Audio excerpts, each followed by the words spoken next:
আসসালামু আলাইকুম, আমি মেরিনা পারভিন। আশা করি সবাই ভালো আছেন। আজকে আমরা অর্থ রিলেটেড যে চ্যাপ্টার আছে সেটার 3rd নম্বর ভিডিওতে আছি। এই চ্যাপ্টারটা অনেক বড়, তো আজকে অর্থ রিলেটেড বাদবাকি যে স্ট্রিংগুলো আছে সেগুলো শিখব।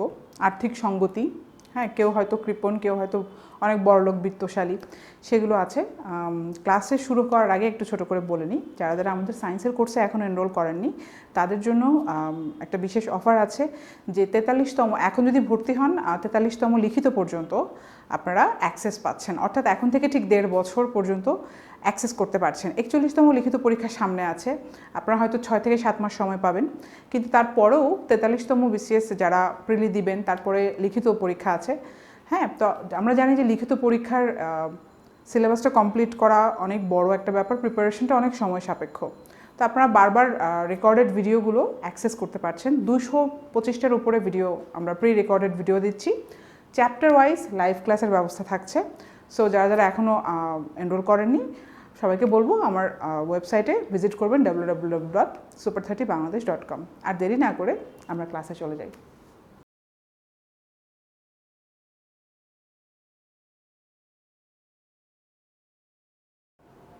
আচ্ছা, আমরা 24 নম্বর স্ট্রিংটা দেখব। এই স্ট্রিংগুলো সিরিয়ালটা কিন্তু বুঝতে হবে, এটা মানি চ্যাপ্টারের 24 নম্বর স্ট্রিং, এটা কিন্তু আপনার পুরো বইয়ের আবার 24 নম্বর স্ট্রিং না, তাই না? আমরা তো অবভিয়াস, বাট বুঝতে পারছেন চ্যাপ্টারটা অনেক বড়, এবং চ্যাপ্টারের সিরিয়াল করলে 24 নম্বর স্ট্রিং হচ্ছে এখন আমরা দেখব। আচ্ছা, ফ্রিকোয়েন্সি নাউন, ডিরাইভ করলাম অ্যাডজেক্টিভ ফ্রিকুয়েন্ট, দেখেন ডেরিভেটিভের চিহ্ন, তাই না? ডেরিভেটিভের চিহ্ন আছে, সো ফ্রিকুয়েন্ট অ্যাডজেক্টিভ, আমরা নাউন থেকে অ্যাডজেক্টিভ করলাম। সিনোনিম ভ্যারিয়েন্ট এলিজেন্ট, এই যে ঢেউ খেলানো, যেটা আমরা কি জানি যে সিনোনিম ভ্যারিয়েন্ট এলিজেন্ট। প্যান্ডেমিক, এটা কিন্তু নাউন, তাই না? দেখে মনে হচ্ছে অ্যাডজেক্টিভ। প্যান্ডেমিক, ইউবিকুইটাস, এটা আবার অ্যাডজেক্টিভ।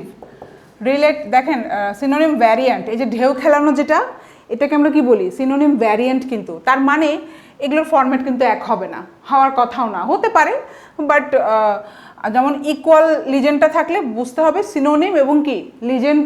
লিজেন্ড হচ্ছে সিনোনিমের লিজেন্ড, এবং ফরম্যাটও একই থাকবে, অর্থাৎ এখানে অ্যাডজেক্টিভ হলে এই পাশেও অ্যাডজেক্টিভ হবে, বাট এখানে কিন্তু কোনো রুলস নাই। এখানে যেমন দেখেন ফ্রিকুয়েন্ট হচ্ছে অ্যাডজেক্টিভ, কিন্তু প্যান্ডেমিক পেলাম আমরা নাউন। সিনোনিম ভ্যারিয়েন্ট মানে হচ্ছে একই ক্যাটাগরির, কারণ একই ক্যাটাগরির আমরা দেখবো, মিনিং দেখবো। ইউবিকুইটাস, ইউ বি ভেঙে ভেঙে উচ্চারণ করবেন, ইউবি কুইটাস, 3টা সিলেবল, ইউবি একটা, কুই আরেকটা, টাস হচ্ছে 3 নম্বর সিলেবল, ভেঙে ভেঙে উচ্চারণ করবেন, ভুল হবে না। অমনি প্রেজেন্ট, ইকুয়াল আছে দেখেন, অমনি প্রেজেন্ট, এটা আবার কি অ্যাডজেক্টিভ। অমনি এবং প্রেজেন্ট, প্রেজেন্ট মানে কি বিদ্যমান, আর অমনি রূপটা হচ্ছে কি জানি যে সব জায়গায় বোঝায়, সর্বত্র বোঝায়। অমনি প্রেজেন্ট, অমনিশিয়েন্ট, অমনিভোরাস, এরকম অনেক পাবেন অমনি দিয়ে। বইটা এই বইয়ে এখানে এই স্ট্রিংয়ে নেই, বাট এর আগে আমরা শিখেছি বা পরবর্তীতেও আসবে অমনি দিয়ে। এখানে যা যা লাগিয়ে দিবেন বুঝতে হবে, সর্বভুক, অমনিভোরাস, সব কিছু খায়, VOROUS, ভোরাস। অমনি দিয়েই আবার কি হয়? অমনিশিয়েন্ট, SCHIENT, শিয়েন্ট মানে কি সব জানে, সর্বজ্ঞ, সর্বজ্ঞানী, সব কিছু জানে। আমরা কি বলি? গড অলমাইটি হচ্ছে অমনিশিয়েন্ট। আর অমনি প্রেজেন্ট তাহলে কি? সব জায়গায় যে বিদ্যমান, সর্বত্র বিদ্যমান এমন ব্যক্তিকে আমরা বলবো কি অমনি প্রেজেন্ট। সো এটা মানে এই ফাঁকে আমি জাস্ট অমনি দিয়ে দেখিয়ে দিলাম যে এরকম কিন্তু অনেক আছে। কার্নিভোরাস মানে কি কার্নাল থেকে এসেছে, অর্থাৎ যে মাংস খায়, মাংসাশী প্রাণী। সেটা আমরা যেমন মুরগির মাংস, গরুর মাংস খাই, সো আমরাও মাংসাশী প্রাণী। তারপরে অন্যান্য মাছ, অন্যান্য প্রাণীও মাংসাশী। কেউ কেউ যেমন গরু কিন্তু আবার মাংসাশী না, তাই না? গরু কিন্তু কি খায়? ঘাস খায়। সো গরুকে বলতে হবে ভেজিটেরিয়ান, বলতে পারে না। সো এই জন্য বললাম যে এরকম অনেক ইজি রুট ধরে মানে অনেক ওয়ার্ড কভার করা যায়, এই রুট ধরে পড়াকে ইটাইমোলজি বলা হয়। ঠিক আছে, মিনিংটা দেখি। ফ্রিকোয়েন্সি মানে কি? রেট, এটা আমরা সবাই জানি। হার, হোয়াট ইজ দি ফ্রিকোয়েন্সি, হ্যাঁ, অফ ইউর স্কুল গোয়িং, তুমি কতদিন পর পর স্কুলে যাও। হয়তো অনেকে দেখবেন স্কুল গ্যাপ দেয়, তাহলে অনেকে অফিস গ্যাপ দিচ্ছে, বা তোমার হচ্ছে ঘুরতে যাওয়া। হোয়াট ইজ দি ফ্রিকোয়েন্সি মানে মোট কথা বছরে কয়বার ঘুরো। আমি যদি বছরে একবার ঘুরি, আমার ফ্রিকোয়েন্সি যে বছরে 2 বার ঘুরে তার থেকে অনেক কম, তার মানে আমার দ্বিগুণ ঘুরে, এটা আর কি, এটা আমরা সবাই জানি ফ্রিকোয়েন্সি। আচ্ছা, ফ্রিকুয়েন্ট তাহলে কি? প্রায়শ। এইটা নট নেসেসারিলি প্রতিদিন, অর্থাৎ সপ্তাহে একবার হলেও সে ফ্রিকুয়েন্ট, অর্থাৎ রেগুলার, যে কোনো কিছু রেগুলার গ্যাপে গ্যাপে যে আসে, সপ্তাহে একটা ভিডিও আসে আমাদের ইউটিউব চ্যানেলে, তাহলে কি ফ্রিকুয়েন্ট ভিডিও দেই আমরা, ফ্রিকুয়েন্টলি। এটা ইন্টারভালটা ভ্যারি করে, ইয়ারলি হলেও হতে পারে, ঠিক আছে, অর্থাৎ প্রতিনিয়ত হলেই ফ্রিকুয়েন্ট হবে। আর ফ্রিকোয়েন্সি তাহলে কি? আমাদের ফ্রিকোয়েন্সি কি? উইকলি। এইভাবে ফ্রিকোয়েন্সিটা মনে রাখবেন। সো ইজি আছে, তবে ফ্রিকোয়েন্টটা বুঝতে হবে যে প্রতিদিন, নট নেসেসারি প্রতিদিন না, এটা হচ্ছে যে কোনো একটা গ্যাপে গ্যাপে কিন্তু রেগুলার সে ভিডিও দেয়। তাহলে এটার একটা সিনোনিম কি হতে পারে? রেগুলার। আমি রেগুলার পড়াশোনা করি, আমি এখানে রেগুলার ভিজিট করি, আমি ধানমন্ডিতে রেগুলার যাই, তার মানে কি আমি প্রায় মানে রেগুলারলি যাচ্ছি, 1 সপ্তাহ পর পর বা 1 মাস পর পর হলেও আমি যাই, এবং সেটা কন্টিনিউয়াস। প্যান্ডেমিক, এই যে নাউন এটা, হ্যাঁ, এটা হচ্ছে সমগ্র দেশ জুড়ে, সমগ্র উপমহাদেশ জুড়েও হতে পারে, সমগ্র পৃথিবী জুড়েও হতে পারে। যেমন কোভিডকে আমরা কেন বলছি প্যান্ডেমিক, এটা হচ্ছে এই যে ইউবিকুইটাসের সাথে রিলেট করে পড়বেন, তাহলেই বুঝতে পারবেন। ইউবিকুইটাস হচ্ছে সব জায়গায় পাওয়া যাচ্ছে, এত বেশি প্রচলন, আমরা এর আগে শিখেছিলাম র্যাম্প্যান্ট। প্যান্ডেমিক মানে সমগ্র দেশ জুড়ে, এখানে ব্যাপ্তিটা বোঝাচ্ছে, অর্থাৎ একটা জেলাতে না, এই রোগটা ছড়িয়ে পড়েছে, এই কোভিড ছড়িয়ে পড়েছে পুরো বাংলাদেশে, তারপরে কি হলো পুরো উপমহাদেশে, পুরো এশিয়াতে, পুরো পৃথিবীতে এখন। তাহলে কি প্যান্ডেমিক। প্যান, এই যে প্যান যখন রুটটা পাবেন, এই প্যান রুটটা পেলে বুঝতে হবে অনেক সর্বত্র। প্যানথেইজম একটা ধর্ম বিলিফ আছে, ধর্মের বিশ্বাস, ধর্ম বিশ্বাস। প্যানথেইজম মানে যে মনে করে সব কিছুতেই গড আছে। আবার এথেইজম, তো এই প্যান রুটটা পেলে বুঝতে হবে সব কিছু, মানে যে হচ্ছে সব কিছুতেই বিশ্বাস করে, সর্বত্র বিদ্যমান, প্যানথেইজম, সব কিছুতেই গড আছে। যেমন আপনি মনে করতে পারেন যে একটা পাথরকে যখন পূজা করা হয়, মনে করা হচ্ছে এই পাথরের মধ্যেই আমার গড আছে। একটা সাপকে যখন পূজা করছে, বুঝতে হবে এই সাপের একটা পাওয়ার আছে, এই সাপ হচ্ছে ওই রিলেটেড গড। এক একটা পূজা করলে এক একটা হয়, দেখবেন যে এক একটা লাভ হয়। যেমন সরস্বতী পূজা কি জ্ঞান, বিদ্যার দেবী, তো এরকম আর কি। তাহলে প্যানথেইজম মানে হচ্ছে যে মনে করে সব কিছুতেই গড আছে।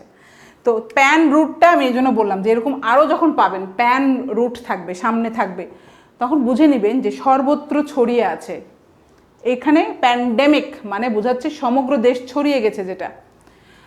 ইউবিকুইটাস তাহলে কি? সব জায়গায় পাওয়া যাচ্ছে, সর্বত্র বিদ্যমান।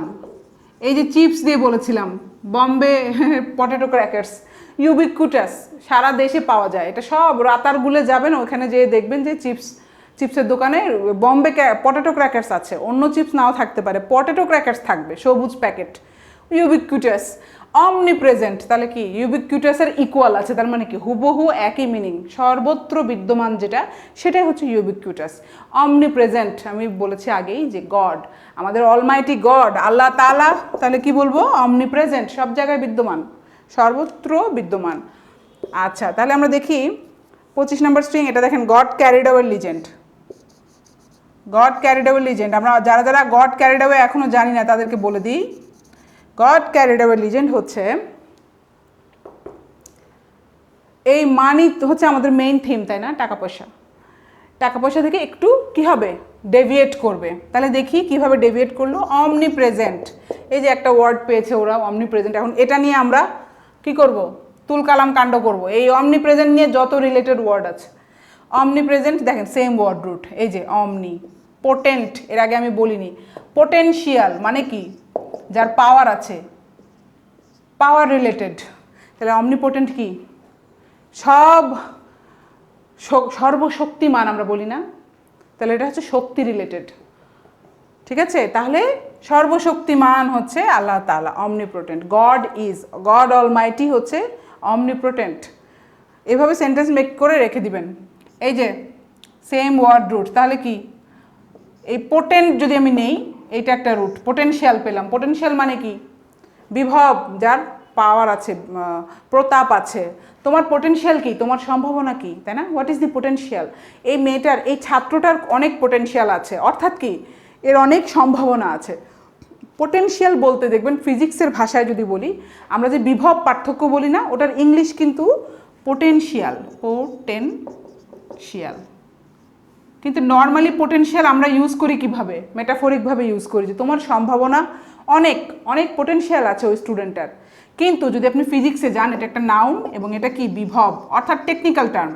তাহলে পোটেনশিয়াল পার্থক্য অর্থাৎ বিভব পার্থক্য হলে কি, what is the difference of the potentials. এখন এটা আমি এত কথা কেন বললাম? আপনার জাস্ট জিস্ট যদি করেন তাহলে বুঝতে হবে একটা প্রভাব রিলেটেড, একটা শক্তি রিলেটেড। পোটেনশিয়াল থাকলেই বুঝতে হবে, পোটেন্ট এই রুটটা থাকলেই বুঝতে হবে শক্তি রিলেটেড। ইম্পোর্টেন্ট তার মানে যার শক্তি নাই, নপুংসুক। ইম্পোর্টেন্টের ইউজ আবার হচ্ছে ইনফার্টাইল অর্থাৎ অনুর্বর। বিশেষ করে পুরুষদের ক্ষেত্রে ইউজ করা হয় যে important, my husband is unfortunately important, অর্থাৎ নপুংসুক, যার সন্তান জন্ম দেওয়ার ক্ষমতা নেই। অনেকে দেখবেন ডাইভোর্সও হয়ে যায় কারণ বাচ্চা হচ্ছে না হয়তো, এবং এটা দেখা যাচ্ছে যে পুরুষের দোষ। ঠিক আছে, তাহলে তাকে বলা হবে ইম্পোর্টেন্ট। হ্যাঁ, হাজব্যান্ডের ক্ষেত্রে ইম্পোর্টেন্ট বা পুরুষের ক্ষেত্রে ইম্পোর্টেন্ট বলা হয়। এইটা আবার এই শক্তি বোঝাচ্ছে না, এখানে আসলে ফার্টিলিটি বোঝাচ্ছে। এক একটা ওয়ার্ডের দেখেন এক একটা কনটেক্সট। এই দেন সেকেন্ডারি ব্র্যাকেট দেওয়া আছে, ইনফার্টাইল অর্থাৎ যে ফার্টাইল না, অনুর্বর। স্টেরাইল হচ্ছে কেমিক্যাল একটা টার্ম, দেখবেন স্টেরিলাইজেশন বলা হয়, অর্থাৎ যখন একটা কেমিক্যাল দিয়ে হচ্ছে পরিষ্কার করা হয়, ঠিক আছে, জীবাণুমুক্ত করা হয়। কিন্তু এটা ওই ইনফার্টাইলের মতোই, এই কারণে দিয়ে দিয়েছে। বাট হুবহু ইউজ করবেন না। একটা পুরুষের ক্ষেত্রে আপনি বলবেন না যে হি ইজ স্টেরাইল, এটা হয় না। ভাইরাসের ক্ষেত্রে, ব্যাকটেরিয়ার ক্ষেত্রে হয় যে হ্যাঁ স্টেরিলাইজেশন, অর্থাৎ আমি কি করলাম, এটা হচ্ছে কেমিক্যালি আমি সেটাকে জীবাণুমুক্ত করলাম। ইনফার্টাইল হচ্ছে দিয়ে মনে রাখবেন, এই যে ইম্পোর্টেন্ট অ্যান্ড ইনফার্টাইল একই জিনিস, অর্থাৎ অনুর্বর। ইনফার্টাইল জমি হতে পারে, আর মানুষের ক্ষেত্রে পুরুষ কিংবা নারী দোনোজনের ক্ষেত্রেই বলা হবে। পুরুষের ক্ষেত্রেও ইনফার্টাইল, মেয়ের ক্ষেত্রেও ইনফার্টাইল হতে পারে। বন্ধা অর্থাৎ যে নারী বাচ্চা বা সন্তান জন্ম দিতে পারছে না, তাহলে তাকে বলা হবে ইনফার্টাইল। সো নারী পুরুষ দুই ক্ষেত্রেই আমরা ইনফার্টাইল বলতে পারবো। ইম্পোর্টেন্টটা বেশি ইউজ হয় পুরুষদের ক্ষেত্রে, স্বামীদের ক্ষেত্রে, যে ইম্পোর্টেন্ট, নপুংসুক।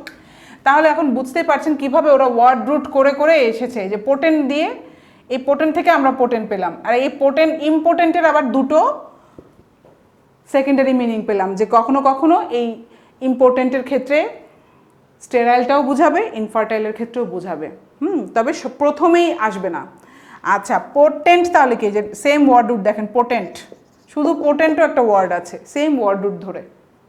এটা কিসের ওয়ার্ড রুট ধরেছে বলেন তো? ইম্পোর্টেন্টের ওয়ার্ড রুট, ঠিক আছে, কারণ সেকেন্ডারি ব্র্যাকেট আছে, এটা কিন্তু মেন ওয়ার্ড না। মেন ওয়ার্ড হচ্ছে আমাদের ইম্পোর্টেন্ট। ইম্পোর্টেন্টকে আমরা এখন আবার সেম ওয়ার্ড রুট ধরে, শুধু পোটেন্টও কিন্তু ওয়ার্ড আছে। শুধু পোটেন্ট কি হবে? প্রতাপশালী, ক্ষমতা আছে। কেমিক্যালিও বলতে পারেন যে হ্যাঁ এই ভাইরাসটার, এই ব্যাকটেরিয়াটার পোটেন্ট, অর্থাৎ খুবই ফার্টাইল, যে কোনো মুহূর্তে এটা রোগ সংক্রমণ করবে, এটাও বোঝায় পোটেন্ট দিয়ে। আর নর্মালি যদি বলেন পুরুষ বা কোনো ব্যক্তির ক্ষেত্রে কি হবে? পোটেন্ট ব্যক্তি, সে মানুষটা খুবই পোটেন্ট ব্যক্তি, অর্থাৎ ক্ষমতাধর বা শক্তিশালী, ঠিক আছে, অথবা উর্বর, এটাও বোঝাতে পারেন যে নপুংসুক না, পংসুক, ঠিক আছে, পোটেন্ট। দুই ক্ষেত্রে ইউজ করতে পারবেন, কেমিক্যালিও ইউজ হবে। এই যে ফার্টাইল, এটা কিন্তু কেমিক্যাল বা বায়োলজিক্যাল একটা টার্ম।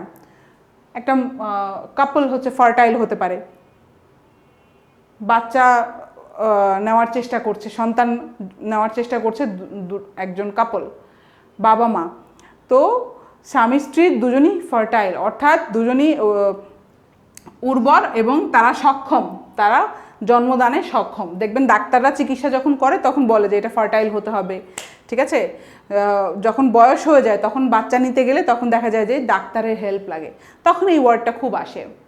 সো আপনার এটা একটা উর্বর জমির ক্ষেত্রেও কিন্তু ইউজ করতে পারবেন।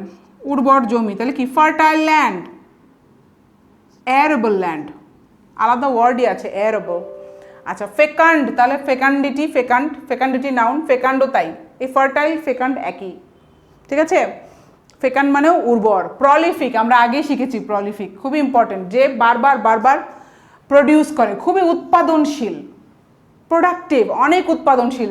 আপনি হয়তো 3 বছরে একটা বই লিখছেন, আর সেই লেখক ওই যে হুমায়ুন আহমেদের উদাহরণ দিয়েছিলাম, সে বছরে 5-6টা বই লিখে বসে আছে। সো এটা হচ্ছে অনেক প্রলিফিক, উর্বর, উৎপাদনশীল।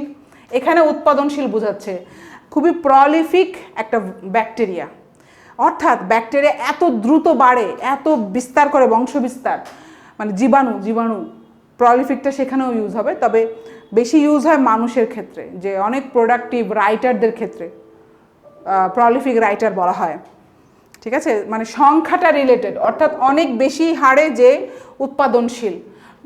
কেউ হয়তো একটা উৎপাদন করছে, একটা বই লিখছে বা একটা শ্যুট করছে ভিডিও, কোনো আর্টিস্ট হয়তো অনেকগুলো ড্রামা শ্যুট করছে, তাহলে কি প্রলিফিক আর্টিস্ট। প্রলিফিক অ্যাক্টর, যে অনেক মুভি করে, প্রলিফিক অ্যাক্টরও হতে পারে, অনেক মুভি যে করে, একটা দুটো না। শাহরুখ খানকে বলবেন কি প্রলিফিক অ্যাক্টর।